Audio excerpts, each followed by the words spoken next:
A 12-year-old boy is sitting in his earth science class. The topic? Evolution and the Big Bang, taught as real, authentic science and history. A 21-year-old single mom to a 5-year-old child, a 5-year-old son, has a low-paying job and sees this help wanted sign promising very good pay.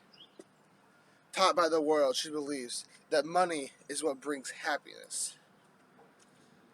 This job is for a strip club. A 46-year-old single man has a bunker and enough survival supplies that would make the Vice President of the United States jealous. Every night, he watches the evening news, and all he sees is impending danger. Climate change, mass shootings, pollution, war, coronavirus, another Kardashian baby. All he sees is fear. A young, new Bible follower, a young new believer, hears this radio broadcast. He hears the deep voiced Reverend say, "All you need to do to be saved is say this prayer, and Jesus will enter your heart, and you will receive salvation." What do all four of these people have in common? The answer is about our sermon today. False prophets. All four of the people we talked about today have been influenced by false prophets. Jesus and his disciples, and even the early church, had influences from false prophets. Now, the difference between Bible time false prophets and nowadays is they look a lot different. In the Bible times, Pharisees were a lot of false prophets. Even in early America, before technology, you could find some false prophets pretty easily. They're the guys standing on the street corner, sometimes wearing robes and holding these big signs. The end is near, the end is near. Nowadays, those same kind of people can hide behind some slick website and have false credentials and still be much, much more effective deceiving people. So today, Jesus is talking about false prophets in Matthew chapter 7. He's just finished telling the crowd about the wide and narrow gates, the wide leading to hell and narrow leading to heaven. And then he prolongs on to talking about false prophets, these people who just wait, who say they're along the narrow path, but really they're on the wide path and trying to bring you along with them. So today, I want to answer 4 questions about false prophets for today's college students and for today's people of the world, not just college students. So today we'll be in Matthew chapter 7. So if you'll turn your Bibles to Matthew chapter 7. Usually I have a PowerPoint today, but as you can see, we are not in the classroom. And I'm preaching from my backyard in 35-degree weather, because it's the only space I have. So, just turn your Bibles to Matthew chapter 7. We'll be starting in verse 16. See, you'll see in these coming verses that Jesus is giving an illustration as well as a warning about these false prophets that we will encounter in our lives. We will most indefinitely encounter in our lives. Matthew 7 verse 16, and it goes like this. "Watch out for the false prophets. They come at you in sheep's clothing, but inwardly they are ferocious wolves." So the first question I'm going to answer for you today is, why should we watch out for false prophets? There's 3 reasons why we should watch out for false prophets. The first one is because they are dangerous. They are like ferocious wolves. They are dangerous. They are dangerous in nature. They are dangerous to us both spiritually and physically even. Our spiritual life will suffer when we are in the presence of a false prophet. Their beliefs are dangerous to us. Their logic is dangerous to us. Their deception can lead us from the narrow path to the wide path. That is the whole purpose of a false prophet. They want to get you off your path, off your road that you're walking on, and to follow them on the wide path to destruction. Another reason why we should watch out for false prophets is because false prophets incite fear into our lives. One of the most well-used tools of a false prophet is the tool of fear. They attempt to motivate us through the use of fear. They use fear to guide us from the wide path to the narrow path.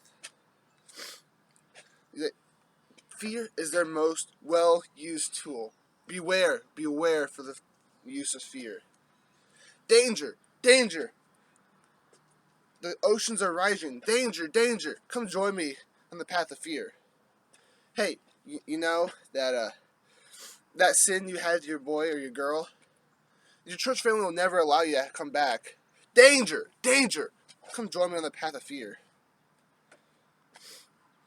Hey, God used evolution to progress his creation. Danger, danger.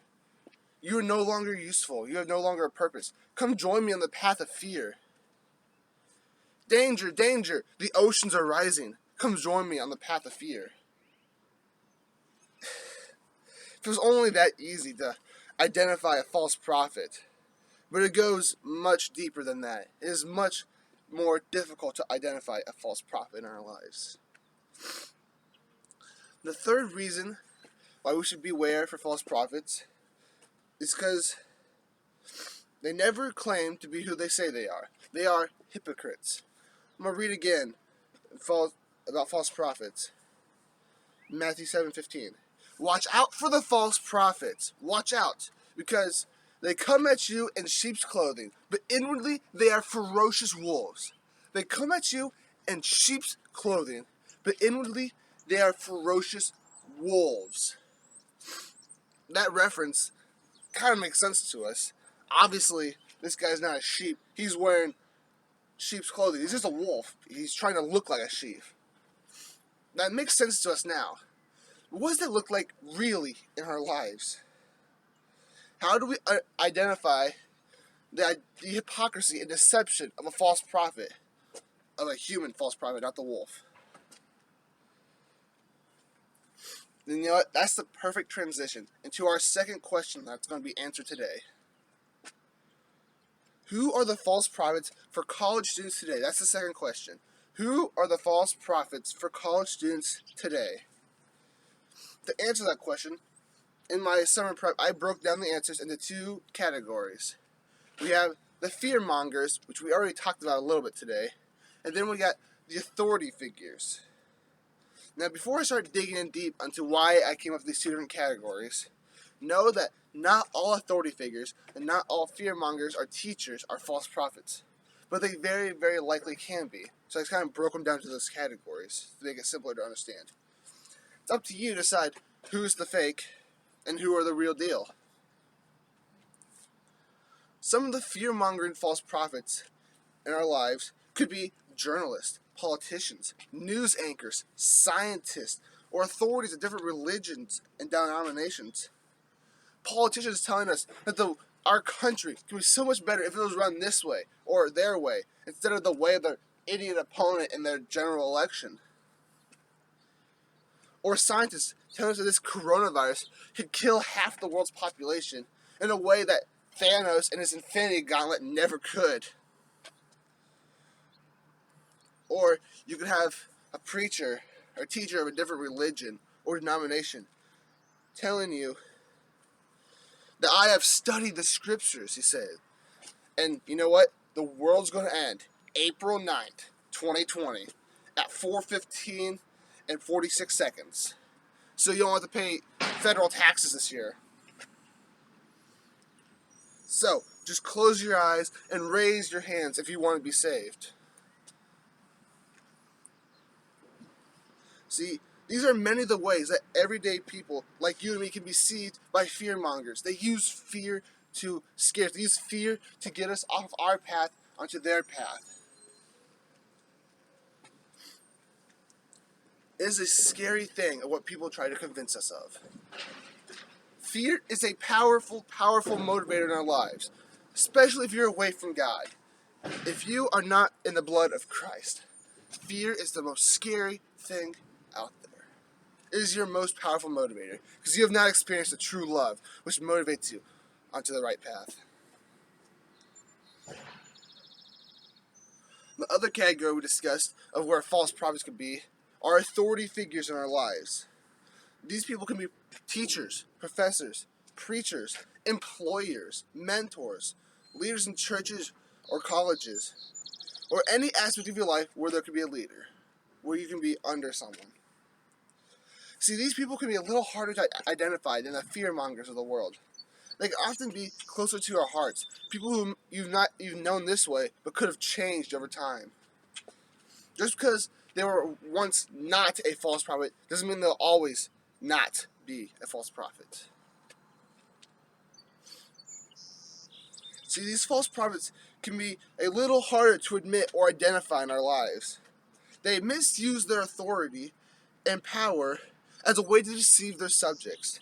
They use their position of power as a way to credential their false teaching of their lips. See, these authority false prophets are deceitful in nature and make it a challenge for Christians to identify them, to recognize them. See, this transitions well into the next verses we're going to read in Matthew chapter 7. Jesus progresses in his sermon discussing how we are to recognize false prophets and identify the true character of these people in our lives. So let's move onward to verse 16 this time. I know I mixed up saying verse 16 earlier, but we're starting verse 16 now. Verse 16 of Matthew chapter 7 reads like this: "By their fruit you will recognize them. Do people pick grapes from thorn bushes or figs from thistles? Likewise, every good tree bears good fruit, and every bad tree bears bad fruit. A good tree cannot produce bad fruit, and a bad tree cannot produce good fruit." So, this makes sense hypothetically. Apple tree, going to produce apples. Orange tree, you're going to always get oranges. Good tree, you're going to get good fruit, alright? Bad tree, you're getting bad fruit. Makes sense, all hypothetically.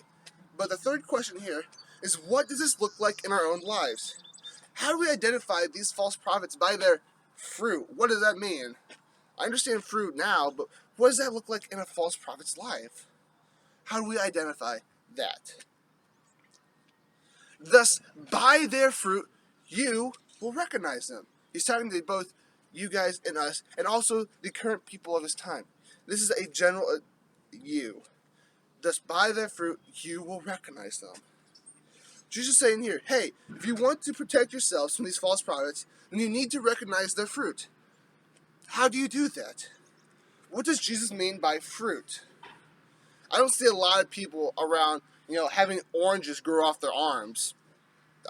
This is not what's going on. See, people's fruit is identification of their character in their heart.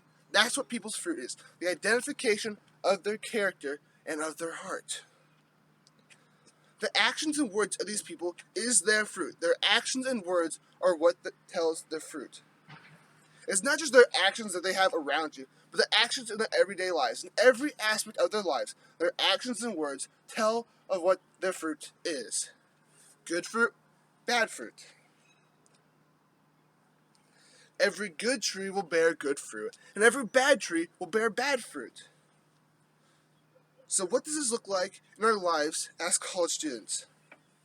I have been deceived personally many times by friends, fellow friends or acquaintances, who say they live this way, act like this around me, but then I see it when I'm not around, maybe on social media or from, across the street. I can see them, and they act totally different than the way they perceive themselves around me. Maybe it's a friend you had from church camp when you were in high school. They were interacting and acting the part of being a good camper at church camp. They were saying the right things, being encouraging, having that adrenaline CIY high, if you ever heard of that everyone else gets. But then a few weeks later, you see them on, Instagram or Facebook, and you see them swearing like a sailor. You're like, wait a minute, that person who was just on this huge adrenaline high, who was just being the most encouraging person I knew at church camp, is going off on this person, not showing them mercy, swearing like a sailor. That's not the same person that I knew at church camp. What is that person's true fruit? What is that person's true character? Maybe you were homeschooled, or went to a Christian school, or your friends from Sunday school. You knew them all well at Sunday school. They were the perfect people. They knew the answers. They knew their Bible well. They knew the Bible, what it said. And then you see them at the lake. You happen to run into them. And they're wearing the most provocative outfits. Or you see them on Instagram, and they are showing off their body, saying all these bumper sticker style sayings. It's my body, my choice. Wait a minute.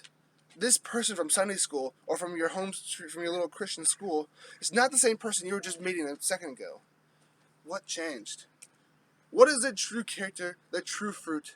What is their heart saying? They act one way around you, but in the other areas of life, they are not the same person. False prophets live multiple lives. Think of this. False prophets will live multiple lives to deceive you, to deceive me, to deceive everyone around them, to get them from the narrow path to the wide path. They will use every way necessary to deceive you, even using multiple lives, living multiple lives. It is up to us to find what the true fruit of their character is. What is the true fruit of these people's hearts? So far we know that false prophets are hypocrites. They are dangerous, and they use fear to motivate us. We also know they can be anyone in our lives. Fearmongers, best friends, authority figures, slick websites, etc. They can be anyone in our lives. We also know that by the fruit of false prophets is their true character and the will of their heart. That by the fruit we will recognize who they really are. And it is our job to protect us, to watch out for these false prophets and watch out for their deception.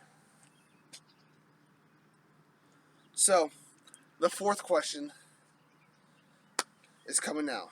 So what happens now? We know all this, we know all these facts of how to recognize false prophets, but what happens now?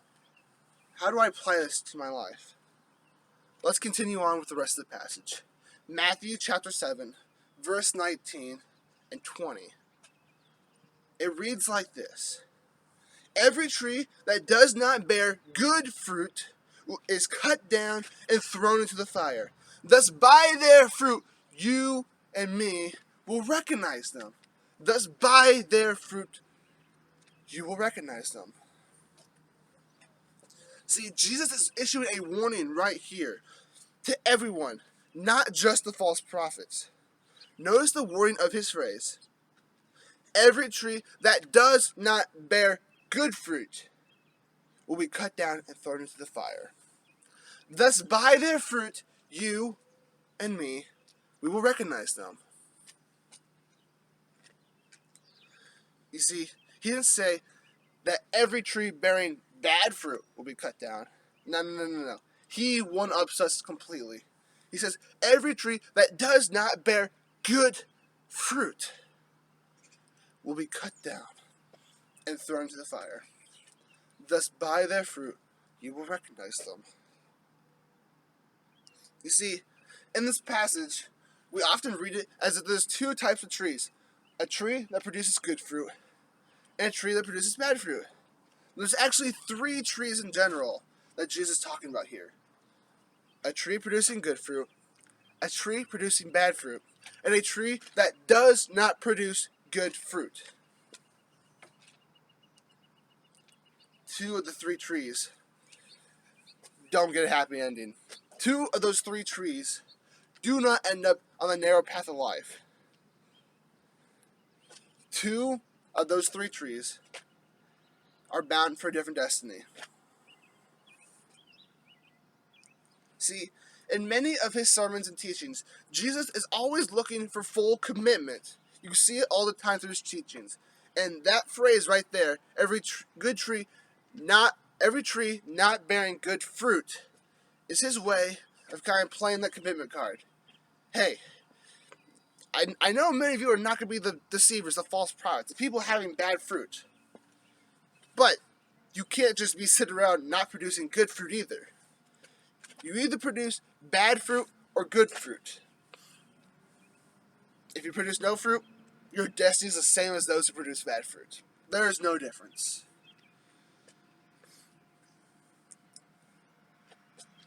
False prophets can be anyone in your life. Their actions and their words are the true test of their heart, as it applies to all of us. To each will get what they deserve. Now listen to that again. False prophets can be anyone in your life. Their actions and words are the true test of their hearts, as it applies to all of us. To each will get what they deserve. Your actions and your words are the fruit of your heart, just as it is for a false prophet. While we are on the lookout for false prophets, we should also be checking up on our own fruit, on our own character. As Christians and followers of Christ, we need to be the ones producing the good fruit, not the bad fruit, or the tree not producing any fruit at all. Anyone not producing good fruit has a different destiny than the narrow path. False prophets can be anyone in your life. Their actions and their words are the true test of their heart, as it applies to all of us. To each will get what they deserve.